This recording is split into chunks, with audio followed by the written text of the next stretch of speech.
Hello बच्चों, let's read the question. The question is in a permanent magnet at room temperature. ठीक है, किसी भी परमानेंट मैग्नेट में रूम टेम्परेचर पर क्या होगा, उसका मैग्नेटिक मोमेंट क्या रहेगा, वो आपको बताना है। और इसके लिए आपको 4 ऑप्शंस दे रखे हैं। ठीक है, तो देखिए, सबसे पहले आपके को जो कंडीशन दे रखी है कि हमारे पास सपोज क्या है, एक मैग्नेट है। ये मैंने एज्यूम कर लिया कि कोई मेरे पास क्या है, मैग्नेट है। ठीक है, और टेम्परेचर हमने किस पे रखा है, रूम टेम्परेचर पर रखा है। तो जब भी टेम्परेचर एब्सोल्यूट टेम्परेचर से ज़्यादा होता है, उस टेम्परेचर पर क्या होता है, थर्मल एजिटेशन होता है। And due to this thermal agitation की वजह से क्या होता है, जब भी टेम्परेचर एब्सोल्यूट टेम्परेचर से ज़्यादा होता है, एब्सोल्यूट टेम्परेचर से टेम्परेचर जब बढ़ता है, तो थर्मल एजिटेशन अकर होता है। और इस थर्मल एजिटेशन की वजह से सीजलेस रैंडम मोशन होता है। ठीक है, रैंडम मोशन स्टार्ट हो जाता है। अब क्या होगा कि हमारे पास कोई भी मैग्नेटिक मटेरियल जो होता है, वो बहुत सारे छोटे छोटे डोमेन से मिलकर बना हुआ होता है। ये सपोज मैग्नेट है हमारे पास, ये नॉर्थ साइड है, ये साउथ है।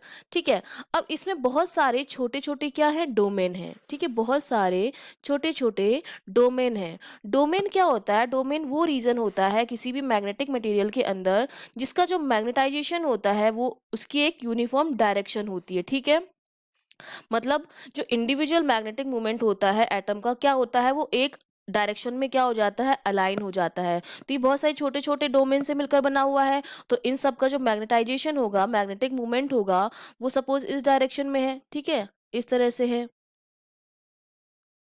ठीक है, ये डोमेन्स अलाइन है। लेकिन जब थर्मल एजिटेशन होगा तो क्या होता है, इन डोमेन्स का रैंडम मोशन स्टार्ट हो जाता है। तो रैंडम मोशन की वजह से अब ये जो डोमेन्स होते हैं वो क्या होते हैं, पार्शली अलाइंड हो जाते हैं। ठीक है, रैंडम मोशन की वजह से ये पार्शली अलाइंड हो जाते हैं। पहले तो क्या होता है, ये सेम एक ही यूनिफॉर्म डायरेक्शन में इनका मैग्नेटाइजेशन होता है, छोटे छोटे डोमेन्स का सेम डायरेक्शन में। लेकिन जब हम टेम्परेचर की बात कर रहे हैं, रूम टेम्परेचर पे है, एब्सोल्यूट टेम्परेचर से ज़्यादा टेम्परेचर अगर हम करते हैं तो क्या होता है, थर्मल एजिटेशन होता है। इस थर्मल एजिटेशन की वजह से सीजलेस रैंडम मोशन होता है इन डोमेन्स का, और जिसकी वजह से ये डोमेन्स जो होते हैं वो पार्शियली अलाइंड हो जाते हैं। तो हम ऑप्शंस देखते हैं।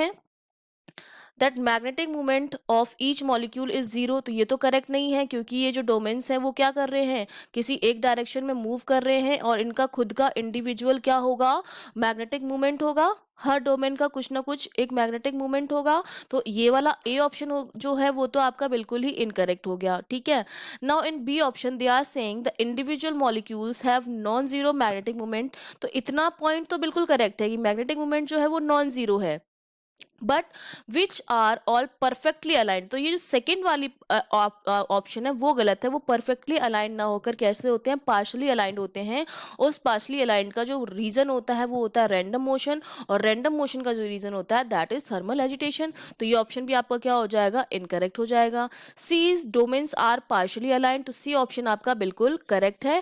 और सी ऑप्शन अगर करेक्ट है दैट मीन्स डी ऑप्शन आपका करेक्ट नहीं है, कि वो परफेक्टली अलाइंड ना होकर पार्शली अलाइंड होते हैं। मतलब उनका जो मोशन होता है वो कुछ, सपोज अगर इसको मैं सेकंड पार्ट में बनाऊं तो उनका जो मोशन होता है वो कुछ चेंज हो जाती है, उनकी डायरेक्शन कुछ इस तरह से हो जाते हैं, परफेक्टली अलाइन ना रहकर कुछ चेंज हो जाती है डायरेक्शन। ओके, इस तरह से हो जाता है। ये नॉर्थ है, ये साउथ है। I hope you understood well. All the best.